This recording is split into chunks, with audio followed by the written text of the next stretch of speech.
Olha só, família, o treinador Fernando Seabra concedeu uma entrevista ao jornalista André Hernan, jornalista do UOL Sport, onde ele fala sobre sua saída da Toca da Raposa. E o Seabra fala: olha, eu entendia que naquele momento não era bom para o elenco do Cruzeiro a minha saída, por entender que o Cruzeiro estava voltando ao ritmo do início do Campeonato Brasileiro. Lembrando a vocês que o Seabra foi demitido após o empate fora de casa contra o Cuiabá e antes, ele tinha conseguido uma vitória fora de casa contra o Libertad. E o Fernando Seabra falou que não guarda mágoas da diretoria do Cruzeiro, mas que ficou surpreso e que acreditava que ele tinha o respaldo da nossa diretoria. Eu vou colocar aqui na tela as principais falas do Seabra. Só que antes, família, é claro, eu peço de novo que não se esqueçam de deixarem aqui o seu gostei e também de se inscreverem no nosso canal. Agora escutem as falas do treinador Fernando Seabra. Era o Cruzeiro e um Cruzeiro pro ano que vem, por exemplo?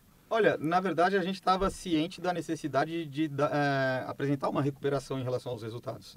No Campeonato Brasileiro, a gente teve uma queda muito evidente em relação ao que estava sendo feito no primeiro semestre, né? Naquele momento em especial, especificamente, me pegou de surpresa sim, porque a gente sai para fazer 2 jogos fora. Sim. Um jogo contra o Libertad, que era o primeiro jogo das quartas de final, e um jogo contra o Cuiabá 3 dias depois desse jogo contra o Libertad. E eu entendo que a gente fez um jogo muito bom contra o Libertad.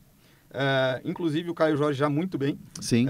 Caio Jorge fez também uma partida excelente contra o Atlético Goianiense. Então acho que ele já vinha conseguindo atingir esse nível, mesmo enquanto eu estava lá. Acho que depois ele confirma isso nessa sequência que ele está tendo.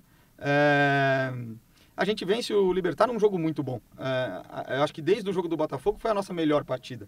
Foi um desempenho consistente, uma equipe que soube se defender bem, que foi letal, que soube invadir a área, finalizar com objetividade.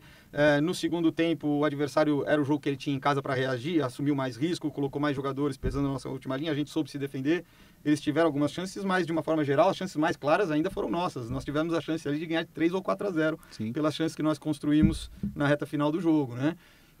E aí a gente tem um jogo fora contra o Cuiabá, que é um time complicadíssimo para se jogar fora. Eu lembro que quando a gente sai de Belo Horizonte para ir para Assunção, a temperatura em Belo Horizonte está por volta de 22 graus. É frio lá, é frio. E em Assunção estava 32 à noite, no momento do jogo. A própria seleção brasileira tinha passado lá 10 dias antes, ou uma semana antes, e tinha sofrido. Com o campo mais pesado, a grama estava mais alta, com também a temperatura, enfim. E aí a gente vai jogar 3 dias depois contra o Cuiabá, ainda carregando esse cansaço não só desse jogo, mas da temporada, e a gente vai fazer o jogo contra o Cuiabá fora, sabendo que a gente tem que tomar decisões individuais. Olha, esse aqui precisa jogar, esse aqui é melhor que jogue parcial, esse é melhor não jogar. Então, baseado nesse critério do que seria melhor para cada um, porque aquele time naquele momento deu uma resposta boa, e ele sinalizou que essa reação ia se consolidar nos próximos dias. Então, a ideia foi: vamos preservar esse time, vamos trabalho que a gente tem feito com aqueles que têm treinado mais, porque jogam menos, e eles vão jogar contra o Cuiabá, sabendo da dificuldade. E realmente o jogo contra o Cuiabá não foi um desempenho de encher os olhos, foi um jogo que a gente mais competiu, não teve tanta inspiração, mas nós conseguimos, na reta final do jogo principalmente, ser mais pungente, mais agressivo para buscar o resultado. Tivemos uma expulsão, e mesmo com a expulsão ainda criamos chance de gol, e ficou um jogo aberto no final, e conquistamos um ponto. Então você sai para jogar 2 jogos fora de casa e volta com 4 pontos, você não espera ser demitido nessa hora. Sim. Então nessa hora sim me pegou de surpresa, embora eu soubesse que, por outro lado, a direção me respaldou em muitos momentos em que a gente não teve resultado no Campeonato Brasileiro, em alguns momentos que o desempenho num período de um jogo foi ruim, como o primeiro tempo contra o Vitória, o segundo tempo contra o Criciúma, né? Nós não desempenhamos bem nesses períodos de jogo, e no jogo contra o São Paulo também a gente não fez o jogo que gostaria de fazer, esse jogo do segundo turno, né? Existe aí o copo meio cheio e o copo meio vazio em relação a isso, mas naquele momento achei que me surpreendeu e achei que não fazia tanto sentido, porque a gente também sofreu com problemas físicos de muitos jogadores, e eles foram se recuperando e retornando. Então, contra o São Paulo, a gente tem a entrada para jogar 30 minutos do Verón e do Lautaro. Eles ainda não podiam jogar 45. E aí o jogo do São Paulo serviu para dar essa condição para eles, para que eles pudessem iniciar contra o Libertad. Contra o Libertad eles iniciam no 11, a gente muda a estrutura e o time se sente bem. Quer dizer, então, pô, sinalizou. Sim. Sinalizou que abriu um caminho e agora a gente volta a se fortalecer com esses retornos. O próprio Barreal, que andou tendo muitos problemas no tornozelo, estava voltando, né? Sentia que o time estava ganhando corpo de novo. A minha sensação é que o pior momento tinha passado. Que aquele momento todo em que a gente estava com menos disponibilidade de jogador, que o desempenho estava oscilando mais negativamente, né? E que realmente ali em alguns momentos me gerou uma certa apreensão se o clube poderia decidir por um rompimento em algum momento. Com esse retorno desses jogadores e a resposta do jogo contra o Libertad, pô, eu entendi que abrimos o horizonte de novo e a partir de agora o pior momento passou e a gente ia voltar a crescer. Mas a gente tinha um jogo contra o Cuiabá, entre esses dois jogos do Libertad, e que era uma circunstância especial, que a gente não podia arriscar perder um jogador para o jogo de volta ou até o final da temporada, com uma lesão muscular ou algo que fosse pior. Então, foi pensando nisso que a gente planejou esse jogo do Cuiabá, e ainda assim a gente empatou com o Cuiabá fora. O São Paulo teve uma, e o Cuiabá não jogou no meio da semana. Além de tudo isso, a gente viajou 3 dias só, e o Cuiabá só treinou naquela semana. Né? O São Paulo foi com a equipe titular jogar contra o Cuiabá, tendo uma semana de treino, foi lá e perdeu de 2-0.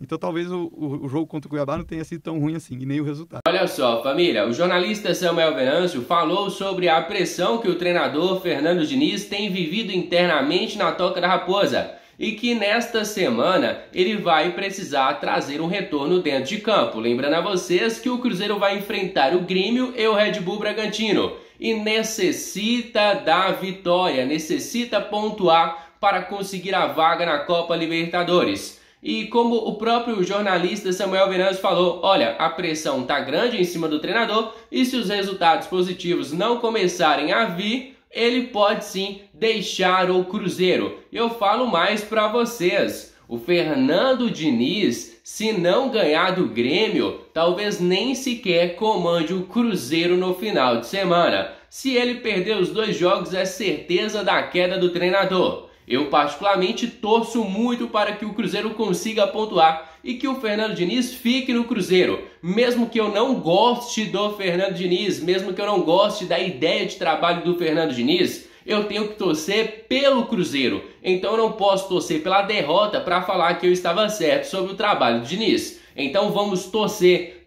para que o Fernando Diniz dê a volta por cima e que consiga se sustentar no comando técnico da Raposa. Eu vou colocar agora na tela para vocês as informações que foram divulgadas pelo jornalista Samuel Venâncio. Falando sobre o técnico Fernando Diniz, que comandou hoje o treinamento normalmente na Toca da Raposa 2 e vai estar à beira do campo na quarta-feira, o jogo com o Grêmio, às 9 horas da noite. Obviamente, o Cruzeiro precisa de uma resposta positiva nesta semana. Jogo com o Grêmio, aí no domingo já é a outra semana, mas a gente considera a mesma semana, o duelo com o Red Bull Bragantino, porque senão a pressão vai ficar ainda maior. Todo mundo sabe que o Fernando Diniz veio para um contrato até o final de 2025, mas todo técnico também, o próprio Diniz sabe disso, que vive de resultado. E o resultado que interessa para o Cruzeiro agora é o Cruzeiro se garantir entre os times que se classificam para a lista final dos classificados para a Copa Libertadores da América. Então, se vai ser G7, se vai ser G8, aí temos que ver. Hoje o Cruzeiro está garantido no G7 e só depende dele para buscar esta vaga. Se liga, família, a galera da página SEC Informes, que faz excelentes apurações sobre o maior de Minas, trouxe uma informação bem interessante sobre o futuro do volante Neto Moura, que, para quem não sabe, atleta campeão brasileiro Série B pelo Cruzeiro, neste momento está emprestado ao Mirassol para a disputa do Campeonato Brasileiro Série B, que, por sinal, ele conseguiu conquistar o acesso à primeira divisão. O Neto Moura, quando chega na equipe paulista, ele tem um problema ali de lesão que tira ele das primeiras partidas do Campeonato Brasileiro, mas quando ele volta e continua à disposição do treinador, ele se torna titular. Por sinal, o Neto Moura é titular absoluto do Mirassol. E a informação que é divulgada pela galera do SEC Informes é de que o atleta vai ser adquirido de forma definitiva pela equipe paulista. Não sei ainda os detalhes ali da compra definitiva do jogador. Não sei o que é que estava estipulado na opção de compra do atleta, mas deve ser parecido ao que o Cruzeiro pagou para contratar o jogador. Na época que o Cruzeiro subiu para a primeira divisão e adquiriu o volante Neto Moura, que era um grande destaque, o Cruzeiro pagou algo ali na casa dos 3 milhões de reais. E provavelmente o Cruzeiro deve vender o atleta por algum valor parecido aos 3 milhões de reais. Vamos aguardar e esperar mais detalhes. O Mirassol deve querer a continuidade do volante Neto Moura. Então é isso, família. Me despeço de cada um de vocês aí de casa. Agradeço de coração pela sua presença e peço no final que não se esqueça de deixarem aqui o seu gostei, de se inscreverem no nosso canal, porque a sua participação é de extrema importância para o nosso crescimento. Um grande abraço de um cruzeirense para cruzeirense. Fui!